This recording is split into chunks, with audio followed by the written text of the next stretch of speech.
Hello, everyone. Welcome to a Thursday class or whenever you watch this. We're going to finish up Middle America today, focusing more on like agriculture, economics, and some of my research that I do in Honduras. So let's start off going back to the slide that we've seen earlier in this class, and that's about economic and social development based on kind of the exploitation of Middle America, as well as the Caribbean and Latin America and Africa and South Asia, East Asia. And during this era, it was called the colonial mercantile system. The mercantile system, when we're talking about the 1500s going all the way up until the 1700s, the mercantile system was about accumulating a positive balance of trade, accumulating bullion. And bullion, we're talking about gold and silver and wealth. And so you wanted to trade for things that would give you kind of accumulate. Now, during this era, it wasn't a lot of this was coming, like we said, from the Americas, the gold and the silver, the sugar cane, all of that stuff, all those profits, the slave trade. And that was invested in things like the Industrial Revolution. We talked about that in terms of finance, production, etc. And a key shift then from mercantilism to capitalism is where you actually take what you've earned, that bullion, and you reinvest it into something more productive, into factories, into new inventions. And then once you do that, you sell those products for a profit that you then reinvest back into your production. So it's production and consumption, and that's really kind of the key to the change from mercantilism into capitalism. However, the kind of the remnants of all of this created what some people call post-colonial dependency, meaning after they became independent, the system still existed in the same manner, and they were still exploited in the same way as if they were still colonies. So it was just an after colony dependency, kind of similar. And so as we go through, it's kind of something to take a look at when you look at the structure of some of the economies that we see in Middle America. Now, when you talk about agriculture, of course, there was early on the most important thing for places like Mexico and Peru, and we could add in Colombia and Brazil even, and Bolivia, was extraction of mining products, especially gold, silver, tin, things of that nature, diamonds in Brazil. So all of those things mining was a very important thing. Now, historically, they've also had a very small, called the traditional minifundio. Minifundio, just small land holdings. The majority of the population were small farmers working on 5 acres of land, give or take, and they were producing basic staples for livelihoods like corn, beans, squash, wheat, potatoes over time as well. And so that was the small farmers as more subsistence and locally produced. The latifundio, on the other hand, this was land grants, very large land grants given to people like the conquistadors and wealthy people throughout Middle America and Latin America. And we can think of the great haciendas. These are large land grants. In South America, they'll be more like estancias. And so these are huge land grants, and they were relatively not productive. They were more of a status symbol for the wealthy. That, hey, look at me, I can ride my horse out here on this large landed estate, and I have some people working for me here and there. They're growing a few crops, mostly raising cattle on most of these. So it was more of a status symbol and was less productive than the minifundio, where people were trying to grow crops on every piece of land. And this goes back to the Spanish Empire. That's kind of another thing that was traditional in Spain at that time. Not too long afterwards, we had the plantations. And we think about the Caribbean, for example, that would be a big topic for us there, but also in Central America. And to a smaller degree, they did have some sugarcane plantations in Middle America, but more things like later on, talking about into the late 1800s, early 1900s, was the banana plantations. And from then, it's grown to things like pineapple plantations. And these are tropical crops for export. They're not for the local market. They're meant to be mass produced for export to the more temperate regions like North America and Europe. And we'll talk a lot more about plantation economies when we talk about the Caribbean. And then coming up, we're going to talk about some more modern developments. But before I move on to those, I'd like to point out this map. This shows the origins of different agricultural products. And we have things like, for example, in the Mesopotamia, we have things like wheat. In East Asia, we have things like rice. In sub-Saharan Africa, things like millet. A lot of different hearths of different types of crops then diffused.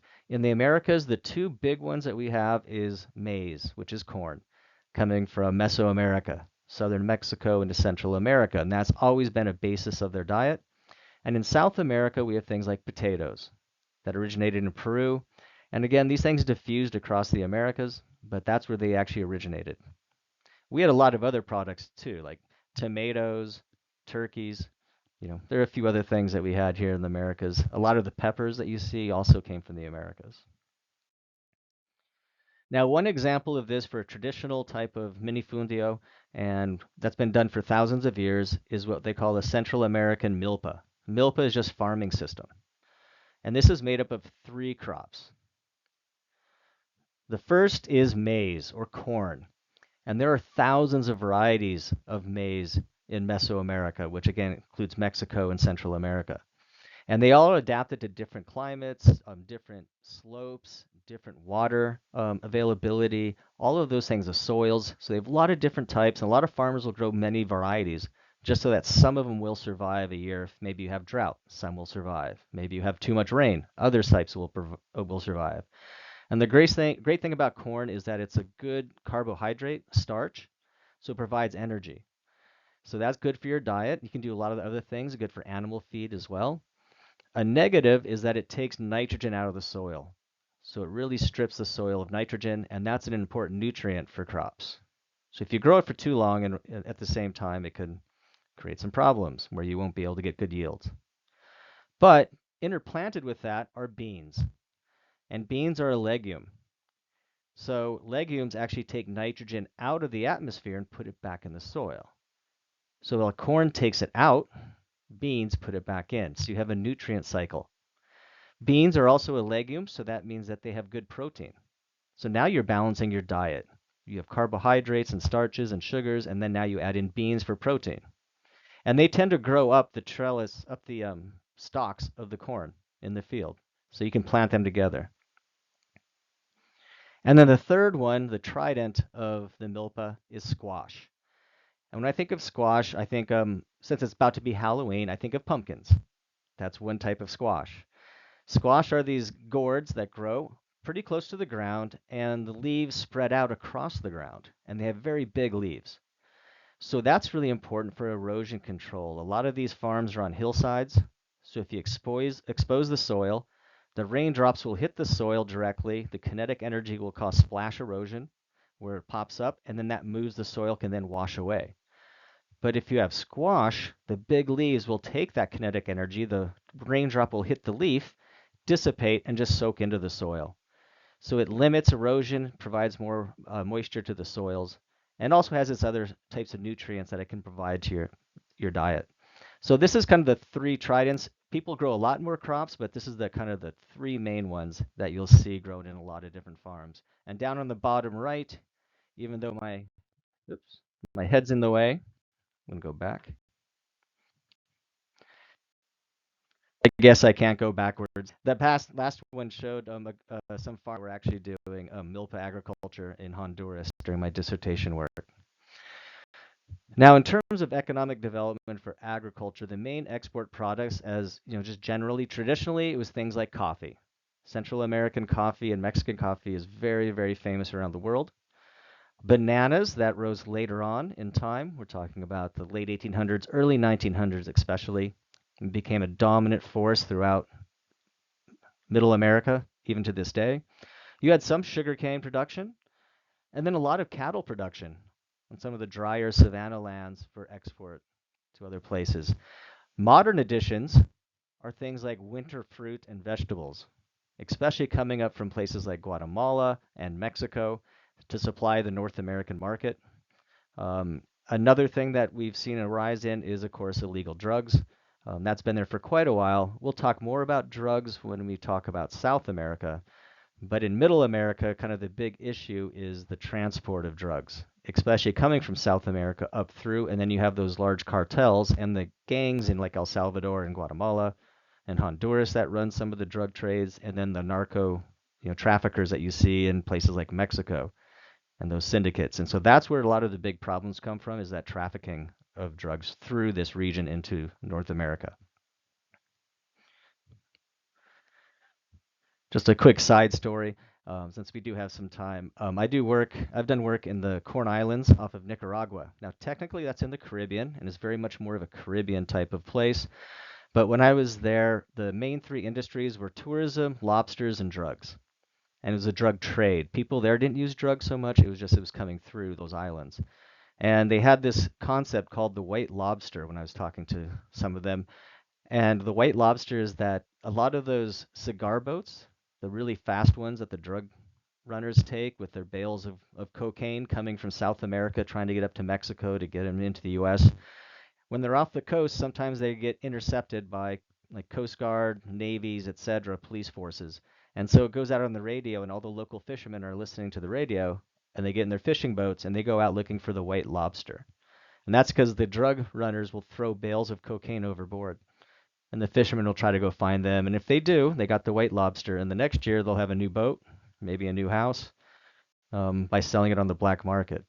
But you can see the evidence of drug running throughout this region.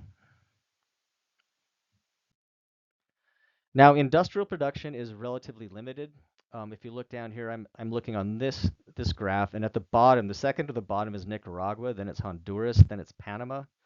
Move up a little bit, and you get to El Salvador, Costa Rica, Guatemala. Pretty limited, right, in terms of the percent of Latin American output of manufacturing. Brazil dominates, but you can see Mexico is a major player and is obviously the dominant one in Middle America.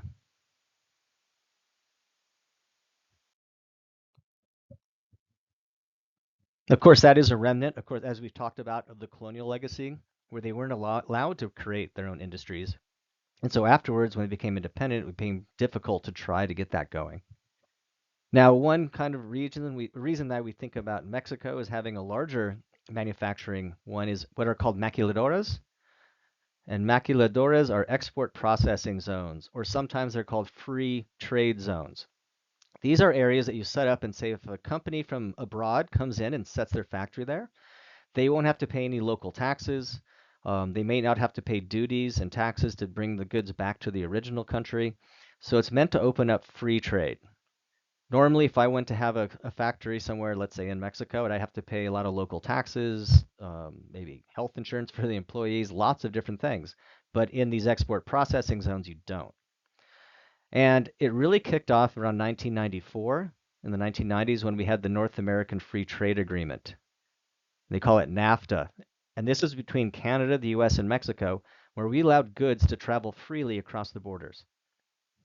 So let's say you're in Tijuana, or I mean San Diego, and you have a factory and you're paying people $15 an hour to create widgets. Well, after NAFTA, you could move your factory 5 miles down across the border into Tijuana, and now you could pay people $2 an hour. The good just goes back and forth. It has freedom of travel. Humans don't, but the money and the goods do.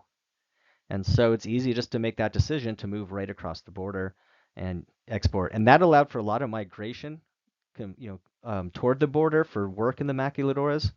A lot of people coming from the south to the border region. But after 2000, something started to change. And as they were rising during the 1990s, in 2000, they started to decline. And they've been in decline since. And that's because China suddenly opened up to manufacturing. And a lot of the maquiladoras actually moved to Mexico, where the labor was even cheaper. So you saw a little decrease then in the maquiladoras and those export processing zones. That being said, because of that, you do have a little bit higher of production. And remember, GDP is gross domestic production, and this is per capita percent of the national average. So the green ones along the border are higher than those in the south. Campeche down on the peninsula has some oil wealth. And of course, Mexico City in the middle has quite a bit of wealth. And Nuevo Leon is also relatively wealthy in Mexico. It's kind of in the northern part. Monterrey is a very famous city there with a lot of manufacturing as well as mining. But again, you can see that difference in GDP and spatial difference in the country based on gross domestic product per capita, where the southern parts tend to be a lot less productive than the northern ones due to their proximity to the US. All right, a few other things before we move on. The UN Human Development Index. Remember that takes up three different measures, right? So we have life expectancy, living standards, and education. So that was health for the life expectancy. And see the high developed ones like North America, as well as even Cuba.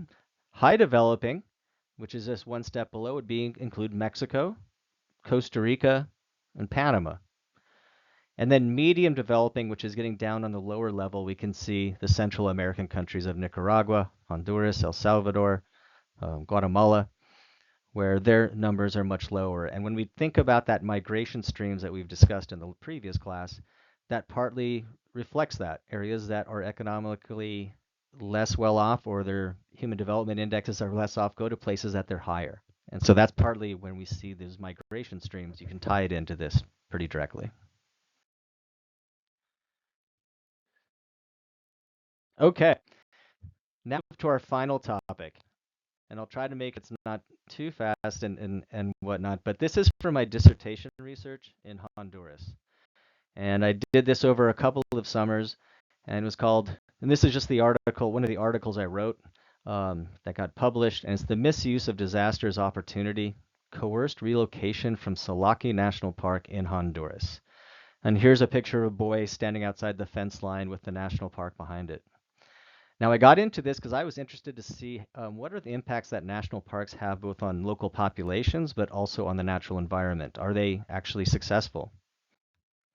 So here's an overview. I'm going to talk a bit about disaster capitalism. It's kind of a basic theoretical concept for this study. I'm then going to apply that to the diffusion of protected areas, specifically national parks.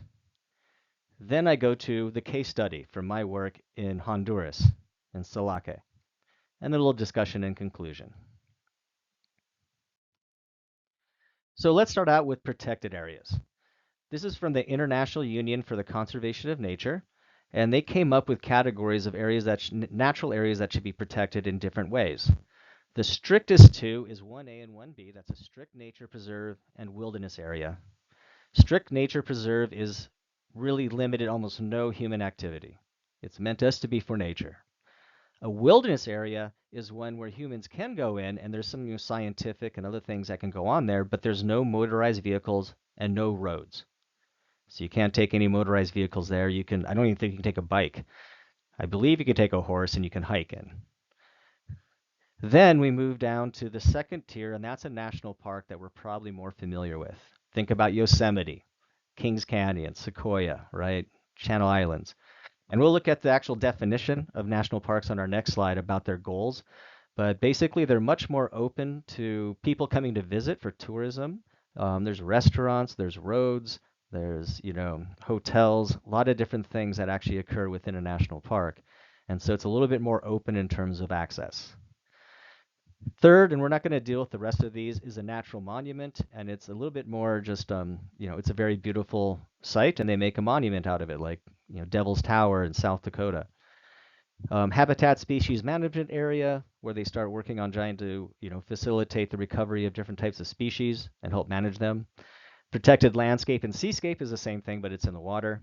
And then manage resource protected areas, one where there's multiple uses. It could include ranching that goes along with hunting, that goes along with conservation. So it's more managed, but it's as you move down that list, it becomes less and less strict. So a question that I always came up with, are national parks effective?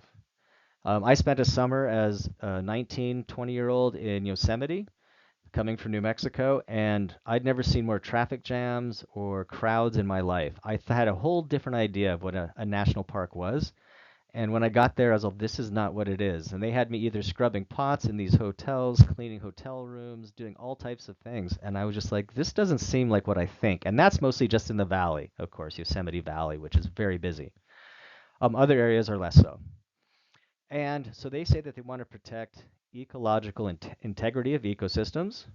Second is to exclude exploitation, occupation, inimical to purposes of the area. And this is the key one that comes to me. What does that mean? Exclude exploitation and occupation, and what is inimical to purposes of the area? And that it doesn't make sense, and as you'll see, it comes along, it gets interpreted in different ways. And then provide foundation for spiritual, scientific, educational, recreational, and visitor opportunities, all of which must be environmentally and culturally compatible. Again, a very long sentence that has a lot in it, and it's always interpreted in different ways. Another thing, are they effective, is one of the things is one reason that national parks might be like some place you want to protect is that they have really relatively pristine nature. But once you make it a national park, then you build roads to it. The government comes in and sets up facilities. Then you have tourist people come in. So when you call it a national park, you almost create a magnet for people and pressure to come in. So some people say, would it be better if it was never considered a national park at all? And that's something that I do in some future research in Jamaica that we'll talk about probably in our next week. So what is disaster capitalism? This comes from Naomi Klein's book in 2007, The Shock Doctrine. I highly recommend it. And she looks at the use of disasters as shocks to people. Like if you go through a natural disaster, unfortunately, what people in Florida are going through right now and last week, you're put into a state of shock and I need help. So you'll actually be more willing to accept whatever help anybody gives you, regardless of what it is. And that's what the shock doctrine means, is that you shock people into a state of disorientation. And then you can impose things on them that maybe they didn't really agree from. And I'll talk to you about that in more detail coming up with some disasters. So she says that a lot of the raids on the public sphere in the wake of a catastrophe, combined with the treatment of disasters as market opportunities, is disaster capitalism. That's a lot there. So let's do some examples. Hurricane Katrina in New Orleans. Hurricane Katrina destroyed the central part of New Orleans, flooded it, and it was a predominantly African American neighborhood and relatively poor. Most of that population was then relocated out and moved out.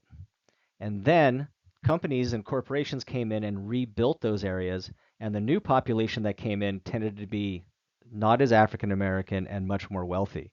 So they actually made money off of that relocation of the marginalized community and changed it, something that they wouldn't have agreed to before, but they had to because they were flooded out. There was a tsunami in Southeast Asia, and one of the places that the tsunami hit was the island of Sri Lanka, and it wiped out a lot of the fishing villages along the coastline. So then the government said, oh, we're not going to let anyone make a fishing village or settle within this distance of the water. But at the same time, they allowed hotels to do so in the same place that the fishing villages were. So the fishing villages were displaced and replaced by money-making tourist facilities. And then post-conflict reconstruction in Iraq. So after the war in Iraq, we had a lot of private companies that made a lot of profiteering. They call it war profiteering off of the reconstruction by getting all these government grants and things like that nature. And so those are kind of examples of where catastrophes or disasters can lead to other types of outcomes that don't necessarily help the local populations. So how does this apply to protected areas? Many people have called protected areas of all types, we saw there were 6 different types, a new enclosure movement, meaning a way of taking land that's in the public realm or community realm and making it more private. And what you see on this graph here is in 1872 is the first national park, or protected area, and that was in Yellowstone. And then you can see exploding, especially after the 1960s, and almost all of that is in developing countries. That's the places where you see a lot more relatively pristine parts of nature exist. And so that's where it's occurring. They're saying, wow, they're taking away property. I believe over 15% of the Earth's surface, terrestrial surface, is in a protected area category. And that kind of diffused through unequal power relations. You think about these large international environmental groups, which I'm not against, but I do have critiques. The World Wildlife Fund, Conservation International, there's all a bunch of them.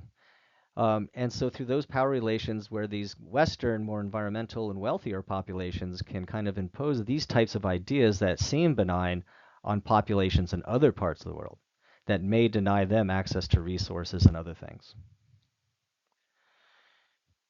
And then it also serves some of the capital interests of tourism. That's one of the main things that people like to draw to. Pharmaceutical companies like this because it protects areas and they go exploit it for scientific purposes and their profits, and attraction of foreign aid. So a lot of international groups will give more aid to countries that if they do this. Now I know I'm going a little critical here, but it comes around full circle. Because about the new enclosure movement, you also have to think about the history of national parks here in the United States. Um, the creation of reservations for nature necessitated the creation of reservations for the other, for Native American groups. And so Native American groups were excluded and kicked out of a lot of our national parks. The U.S. Army ran Yellowstone for the first 20 years to keep Native Americans out of their traditional hunting grounds. And so you can see that that's kind of a historical version of it. And now we still see things like similar things happening today. So here's my study site. Let's get into the nitty gritty. So I looked around all of Central America looking for places with national parks and how they might impact and work with local people and environments, etc. And I came across an article where after Hurricane Mitch, half the population of this national park was relocated. And this is Salake National Park in Honduras. It's in the Western Highlands. From a physical geography aspect, you know that that Central American volcanic axis runs right through El Salvador. And it skips Honduras, but this is an extinct volcano from before. So it has really good soils. It's the highest mountain in Honduras. And here's kind of a topographic map of it. Somehow it got a little bit messed up, but it's all right. And here's kind of a picture of where you're looking into it. So here's another version of it. And it goes up to 1,800 feet, or over 1,800. It's over 9,000 feet, and 1,800 meters, I should have said, but over 9,000 feet in elevation. It's an old extinct volcano. The lower elevations are much drier, but as you move up, it gets wetter and wetter until you get to the top where it becomes a cloud forest, which is a temperate rainforest. So here's that altitudinal zonation. At the bottom areas, it's a bit drier. It has more of a tropical savanna landscape, and you can see here it looks like an oak savanna landscape. Similar, not too much from California. As you move up into higher elevations, it gets more moist, and we end up with pine forests. And you can see in the middle the trail that my donkey and I took. It was a mule. Took going up to these villages up in the highlands of Honduras. There's no roads within it. But then when you get above 1,800 meters, you end up in a temperate rainforest. So it's basically a rainforest, but it's not in the tropics. It's a temperate zone because it's at high elevations. So it's a little cooler, but it rains all the time. The clouds condense. It's a cloud forest, so the clouds condense on all the foliage and drops it all down. And this particular one is the largest cloud forest in Honduras. It provides water for over 100 rivers that go out and serve the surrounding farming communities and towns and villages. So it's a really important ecological place. Now, that being said, it's also a cultural landscape. The Lenca have been here since the Spanish came. So who knows how long? Probably much longer than that. But this is where the Spanish first came across them in the 1500s and fought wars against them up here in the mountains. And Lenca are an indigenous group. I mentioned it before, where they're on the border between the tuber populations from South America that came from South America and brought up tubers like, cassava and potatoes with the Mesoamerican seed agriculturalists that bring down maize. And they're right on the border with that. And while they live at all different elevations, the ones that I worked with in the park lived right on the border between the cloud forest and the pine oak forest. Up here on the right is is a picture of one of their housing. It's made of wood and mud dauble with huge shingles that are made from fired trees from the cloud forest. And they live in like a 1 or 2 rooms with their families, which are quite large, and they farm the areas around their homestead. And so throughout the valleys, you'll see these little ones set up everywhere. They practice that subsistence agriculture, the milpa. And they do a rotating fallow system where they go between growing crops, letting it rest, letting cattle graze on it. And so they kind of rotate it around with different crops. And a few cattle, they called them hooved banking accounts. And times that they might need some money, they can go sell a cow and then they can buy some school supplies for the kids and whatnot. They also do income earning activities. So they're not just subsistence. So they also sell things like extra crops and animals, and then they also make crafts, like baskets that they weave. They also do ceramic tiles for roofing, as well as clay pottery that they'll go sell at the lowland markets. So they'll walk out once in a while, sell some of their extra stuff for a little bit of cash, buy some basic goods, and come back up. But they're mostly subsistence. All right, so the history of the park itself. In 1987, Honduras passed the cloud forest law that protected all lands over 1,800 meters. And remember, 1,800 meters is that elevation where the cloud forest starts.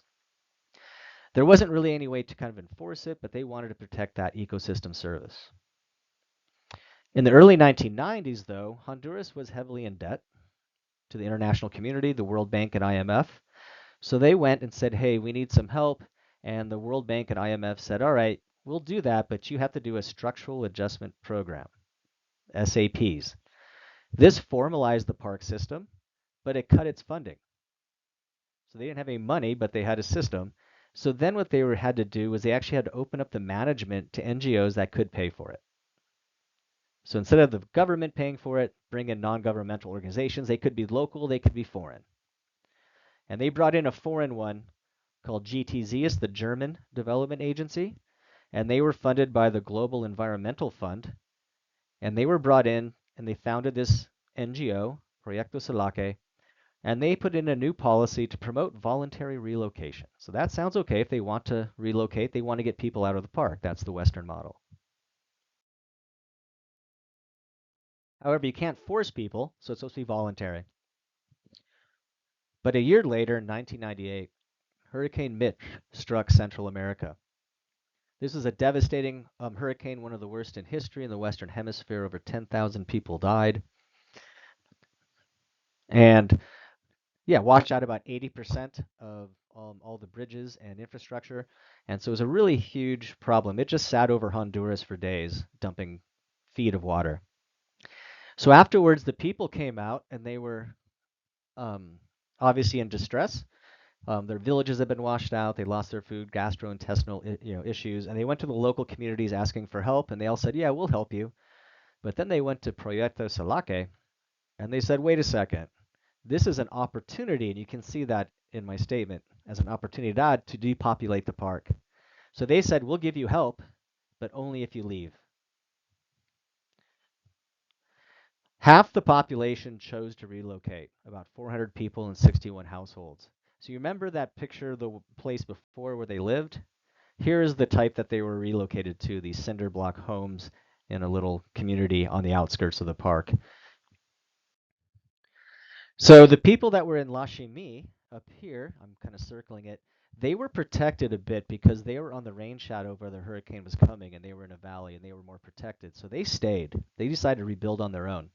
And I actually made a visit up there with materials to help them at one point. Rio Negro, El Cedro, and Poza Verde, they were destroyed and they decided to relocate. The two places that they could go to was Odolaca and a place down here. This is misplaced. Los Horcones is on the outskirts of the park. It's out here. So Odolaca and Los Horcones. So these people relocated to these two communities. So my research, I had data on how they were living before the hurricane, and then I wanted to replicate that and see how the hurricane and the relocation had impacted their livelihoods. So access to land. How has that affected land use intensity? How much of your land are you using and how often? And how does that affect income earning activities? So again, I had some data, quantitative data from a questionnaire survey. I did also qualitative open-ended interviews, and I got 49 of the 61 relocated households sampled, as well as many that were within the park. And here's just some pictures of the families in the places that they were relocated to. All right, I'll try to make this a little quick. There's a bunch of numbers. Land access. Before, on average, they had 4.2 hectares. That's about how enough a family needs to subside. Afterwards, 1.2. So they lost over 3 hectares of land. The number of parcels before, they just farmed the land around them. Afterwards, several of them got together and they bought a second parcel, but it was a 3-hour walk away, which is a huge time investment. This is perceptions of their soil quality.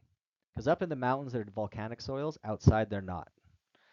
And so much worse really dominates. The same, just like two people. And one person said better, but that's because they were able to grow 2 crops of corn a year because it was warmer, but not that the soil was any better. And then this shows a difference. This is on the top is in the park. You can see the lush vegetation, and this is outside the park, taken within, a couple weeks of each other. These rocky hillsides outside. Land use intensity. So prior to relocation, they would cultivate about 60% of their land, the rest would go to fallow. Afterwards, it was 88%. So they were trying to farm more of their land that they had. The number of crop types, which we call agrodiversity, went down. So they actually were focusing on basic staples as opposed to having some extra types. Animals almost completely disappeared. Fertilizer went up, and it changed also from natural fertilizer from cows to purchased fertilizers from the stores.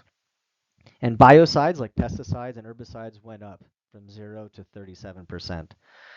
Before relocation, they would set low intensity burns that would actually clean the forest of all the pests and the weeds and everything and kind of help, put the nutrients back in. Outside the park, they're not allowed to do it. So you have to turn to purchased ones. And over here, you can see a pesticide can, and then on the bottom, just the hilly hillside. And then income earning activities. Beforehand, on average, every year, each household did 2.3 different types of earning activities. Afterwards, it was only 1.4, and we'll look at the different types coming up.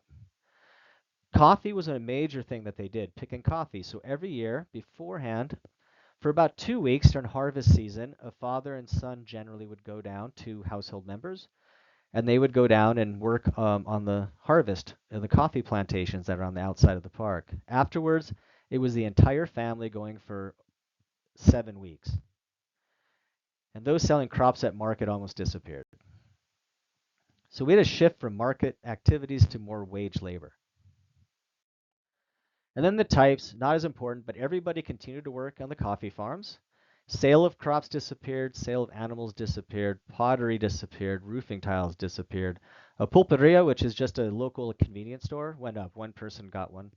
And then working on Ladino farms, these are the local kind of mestizo farmers that live outside the park, and they grow mostly maize. And so they had a huge increase in the number of people that went to work on their farms during harvest season. And at the same time that this was happening, the Honduran coffee exports went up, but the price for coffee went down. And everybody mentioned that they were getting paid less for working on the coffee farms, so they had to work more. So that helped buoy the coffee exporters because they could have cheaper labor. All right, so just to finish up, a disaster facilitated eviction of people from this park. This success led that German development agency to get another 3.9 million euros from the Global Environmental Facility for buffer zone conservation. And they left after this ended, they left and went somewhere else. I went the second time I went back there, their office was being painted. They weren't there at all. Tourism development has accelerated, and the coffee industry got cheaper labor. And what's interesting is that other research that use remote sensing activities said that the forest around the Lenca settlements during this time period actually had increased. But coffee encroachment on the southern parts coming in was the main environmental threat, leading to deforestation. So the people themselves were not even being responsible. And I say that leads to disaster capitalism. All right, just a couple more things. I wanted to talk about the two communities, how they differ. Odalaka, which is located on that eastern side.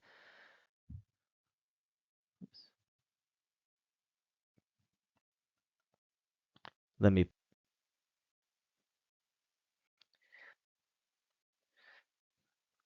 Unfortunately, I can't go back to the previous slide the way that I'm recording this. But what I'm going to say is that one community that was located on the eastern side, and you can probably get those notes, they actually banded together and they worked more. They worked on different farms. They spent more time working on the coffee farms, more of their family members, and they pooled their money together to buy an extra set of land about a 3-hour walk away. And that allowed them to actually start to expand their production and trying to recreate what they had before. Those that went to Los Horcones, which this dot is different, it's supposed to be down here in the far south, these people were actually relatively a little bit wealthier. They had more cattle, for example, more land. And they went down and they bought the land themselves. Instead of it being donated by the Catholic Church, they bought their own land down here. But what was interesting about it, even though they didn't get any assistance from the NGO, they were really closer. They could walk up to their home community where they were displaced from within just a couple of hours, half a day. And so they used some of their elder sons to go up and continue to cultivate in the park while the older population farmed in the southern part. So the northern part's wetter, you can grow different crops. The southern part's drier, you can get more corn. So now they could actually exploit both the highland and lowland niches, and some have returned. And the key thing about this in Honduran forestry, if you have a tree growing on your land, it's owned by the government. So if you see a seedling come up, you want to pull it out because you don't want the government to have access to your land. So when your trees grow up, you can't harvest them, but the government can sell it to a logging company. So that's a disincentive to actually allow trees to grow on your land. So as long as they kept their land clear, though, up there, they could claim it. And that's what they did. So sorry for missing that one slide. So here's kind of the responses. One used extra family labor to get more land. The other used geographic proximity and natural forest policy to expand their niches. And so that, to me, seems like weapons of the week, how they are trying to find ways to mitigate the negative repercussions of the relocation that was imposed upon them in many ways, or coerced on them to leave the park. All right, I like this picture. I love the mountains, but I hate the park, is something that somebody told me. Now up here's a young girl up in the park itself. You can see how beautiful the landscape is, and then here's a boy down here on the edge who's been expelled from the park with his family, looking in through a fence. All right, couple thanks to the Tinker Foundation for funding to be able to go and do my graduate work. The people of the mountains, they were really fantastic. My guides, Florentino and David. David was he's a Lenca, former park guard that got let go, and so he's helping guide people. And my mule that took me around the mountains for a couple of summers.